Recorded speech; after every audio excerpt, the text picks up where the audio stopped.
Essa é a história dos Mutantes.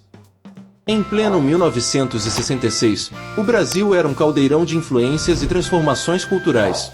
O regime militar ainda estava engatinhando, a jovem guarda dava seus últimos suspiros, e no cenário musical, surgia uma inquietação que tomaria conta da década seguinte, o tropicalismo. Dentro desse movimento, nasceu a banda Os Mutantes, formada por Rita Lee, Arnaldo Batista e Sérgio Dias. Eram jovens cheios de inquietações e ânsias de transformar a música brasileira. O Brasil vivia uma revolução sonora e cultural, e os Mutantes não eram apenas parte dessa revolução, eles eram a revolução. O nome da banda, como uma verdadeira declaração de intenções, já falava por si, Mutantes. Uma mistura de sons e ideias que desafiava a ordem estabelecida. Os primeiros passos aconteceram em São Paulo, onde o trio encontrou no rock psicodélico e na música experimental o combustível perfeito para subverter a música brasileira da época. Rita Lee, com sua personalidade e irreverente voz doce, Arnaldo Batista, com sua mente criativa e suas experimentações sonoras, e Sérgio Dias, com sua habilidade incomum na guitarra, criaram um som que misturava tudo: bossa nova, samba, rock, psicodelia, música clássica, e até a vanguarda de John Cage. Em 1968, lançaram seu álbum de estreia, Os Mutantes. O Brasil, até então, estava acostumado a melodias fáceis e letras simples. Mas, com A Minha Menina, Domingo no Parque e outras faixas, eles desafiaram as convenções.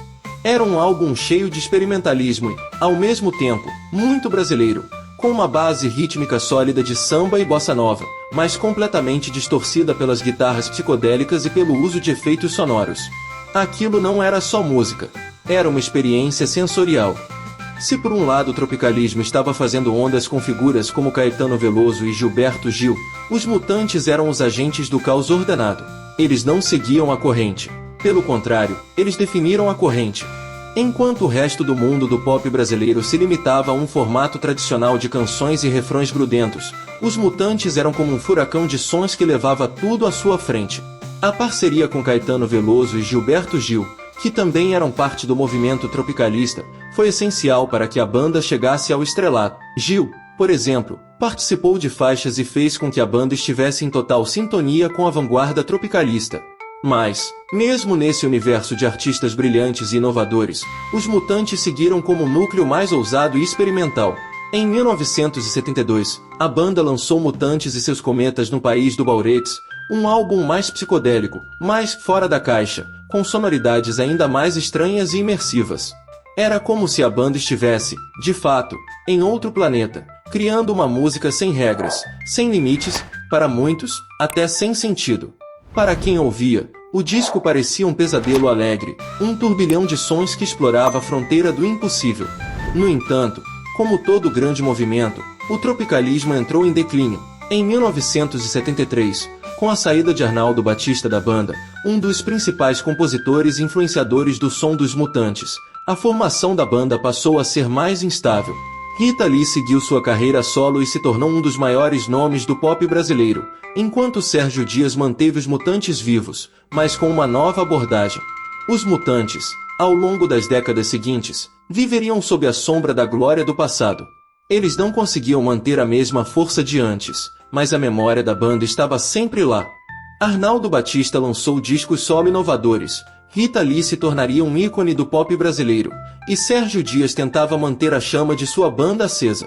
Nos anos 80 e 90, o Brasil estava distante daquela era dourada do rock psicodélico, mas os Mutantes continuavam sendo uma banda cultuada, adorada por aqueles que ainda conseguiam perceber sua genialidade. Suas músicas nunca saíram totalmente da memória do público, e a referência à sua ousadia sempre esteve presente, mesmo em tempos de esquecimento. O reencontro da banda com o público aconteceu nos anos 2000. A nova geração, talvez sem entender completamente o peso histórico da banda, redescobriu sua música e suas experimentações sonoras. Afinal, os Mutantes nunca morreram. Como o próprio nome da banda sugere, eles estavam sempre mudando, se transformando, se adaptando ao presente. Hoje, ao olhar para trás, não há como negar a influência imensurável que os Mutantes tiveram. Eles não foram apenas uma banda do passado. Eles foram os pioneiros de um som que ainda ecoa em muitas das bandas brasileiras atuais, seja no rock alternativo, na música experimental ou até mesmo no pop. A revolução sonora deles nunca se apagou completamente. ela continua em transformação. Como diria Nelson Motta, sempre que falava de inovação e criatividade, os Mutantes são a verdadeira revolução na música brasileira. Eles não seguiram tendências, eles as criaram. E, nesse espírito irreverente, a banda se manteve viva, sem perder a capacidade de chocar e de transformar. O tropicalismo, com todos os seus excessos e ousadias, tinha encontrado seus profetas, e eles jamais seriam esquecidos. Os Mutantes, como seus próprios discos, seguem sendo uma experiência inusitada e um convite para um olhar mais atento sobre a música brasileira. Eternamente Mutantes, para sempre novidade. Se você gostou desse vídeo, deixe o seu like. Ainda não se inscreveu? Aproveita, se inscreve no canal e ative o sininho, para receber uma notificação de quando uma nova história chegar por aqui.